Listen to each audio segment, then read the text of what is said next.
va diriger cette évolution.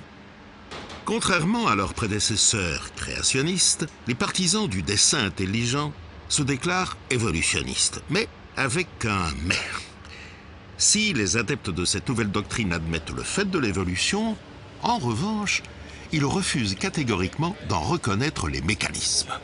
Selon leur doctrine, le monde vivant est tellement complexe et parfait qu'il ne peut résulter que de l'intervention d'une intelligence ou d'une force supérieure qui aurait conçu les premiers êtres vivants et en aurait guidé l'évolution.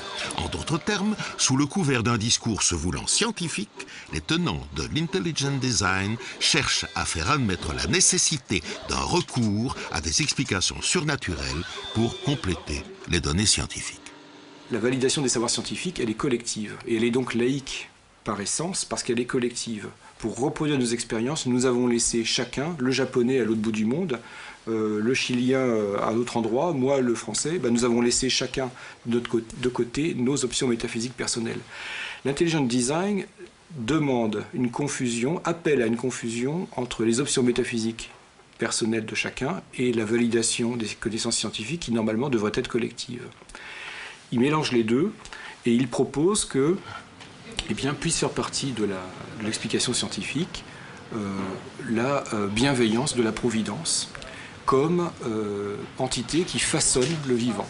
Et c'est là que les scientifiques sont appelés à se lever et à dire « mais non, ça ne peut pas être de la science. Depuis 200 ans, nous n'avons plus, par contrat, volonté à avoir recours à la providence. Nous n'expliquons le monde naturel qu'avec les seules ressources de la nature. » Les implications politiques qui sous-tendent cette attitude sont très claires. C'est bien l'avenir des religions et de leurs dogmes qui sont en jeu et une certaine vision de la société.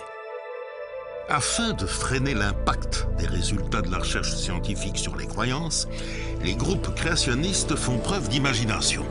Ainsi, aux États-Unis, dans l'État du Kentucky, on peut visiter un musée de la création.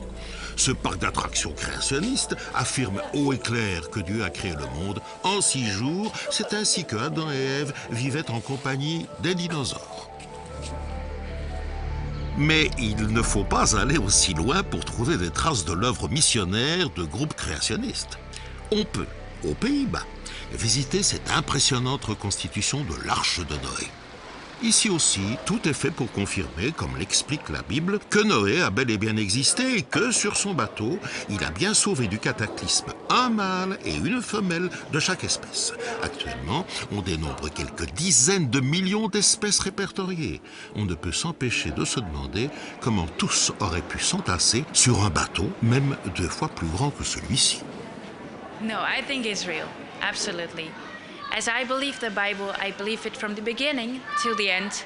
And with Noah was been saved together with his wife and his 3 sons and their wives. I think it's real that God wants to show us what can happen if we don't listen to God. So yes, it's real. Absolutely. Le travail de construction de cette arche est remarquable. Il a bénéficié du soutien des adeptes du créationnisme qui ont rassemblé près d'1 million d'euros pour aider à son édification. Yeah, my father built this ark just to explain the story of Noah again and just to open the Bible again and to let the people see that it's not that boring, but that's a great story about God saving 8 people, and just the same we want to explain that God wants to save us now via his son Jesus, and he wants to tell the story again. Cette arche-musée est visitée par des centaines de personnes, des adultes de tous horizons, mais aussi des enfants qui y viennent en voyage organisé par leurs écoles.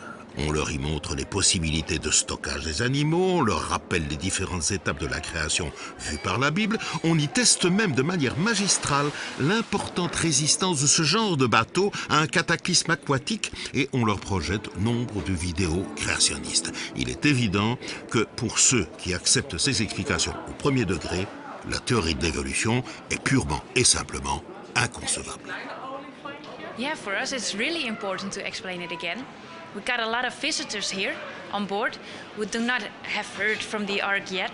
So we want to tell them the story again that at the end of this life, this is not the end. There's another world coming with God. So we want to tell the people that there's more than just this life. On peut estimer cette croyance respectable, mais on peut aussi défendre l'idée que l'on pourrait proposer une lecture de la Bible plus symbolique, plus allégorique. Une lecture littérale des textes sacrés peut avoir des conséquences désastreuses pour l'instruction et la formation scientifique de ses enfants. Pour de nombreux croyants, il ne fait aucun doute qu'il faut lire les livres sacrés avec une certaine distance. Il faut pouvoir les décoder. Les traditions du livre, qu'elles soient hébraïques, chrétiennes ou musulmanes, nous invitent à avoir une lecture ouverte, pas strictement littérale, mais aussi une lecture symbolique, une lecture poétique, une lecture théologique, au sens où il y a une recherche derrière.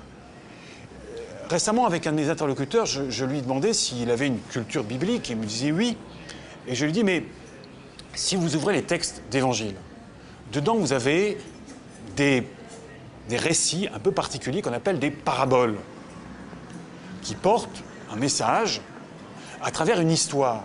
Et je dis, mais vous êtes conscient que ces paraboles sont des histoires inventées, où Jésus dit, je vais vous raconter une histoire. Et quand on voit que les histoires, elles sont parfaitement de l'ordre de la fiction. Je dis donc, il y a bien à l'intérieur du texte biblique lui-même un style particulier qu'on va dire parabolique, où il faut aller derrière l'histoire pour trouver le message. Il en est de même dans bien d'autres textes où il n'est pas nécessairement dit « attention, ce texte est une parabole, attention, ce texte est un poème », et pourtant c'est présent. Donc déjà dans le texte, il y a cette invitation-là. Encore plus, dans la tradition, je le disais tout à l'heure, il y a ces invitations. Donc, ce n'est pas du tout manquer de respect par rapport au texte, que simplement d'ouvrir le mode d'emploi qui est présent ou dans ce texte ou dans la tradition. La religion islamique connaît aussi des partisans du créationnisme. Ainsi, le Turc Harun Yahya a édité un luxueux atlas de la création et l'a envoyé à de nombreuses écoles et bibliothèques en Europe. Il s'agit d'un ouvrage de propagande créationniste qui cumule mauvaise foi et erreurs scientifiques. Son impression coûteuse démontre que le créationnisme musulman est bien présent. Madame Charfi est physicienne et professeure à l'université de Tunis. Elle connaît bien les dégâts causés par les créationnistes en terre d'islam. Ils ont aussi l'attitude, depuis les années 70, de considérer que toute la science existe dans les textes sacrés, en particulier dans le Coran. Et donc ce mouvement concordiste qui a existé chez les chrétiens, mais qui est très marginal aujourd'hui, est très très présent chez les étudiants islamistes. Il est très présent sur Internet. Vous pouvez voir un très grand nombre de sites où on vous citera des versets du Coran avec l'interprétation disant que voilà, la théorie qu'on vient de trouver, même des théories tout à fait actuelles, sur le fond cosmologique, sur le Big Bang, etc., existait déjà dans le Coran.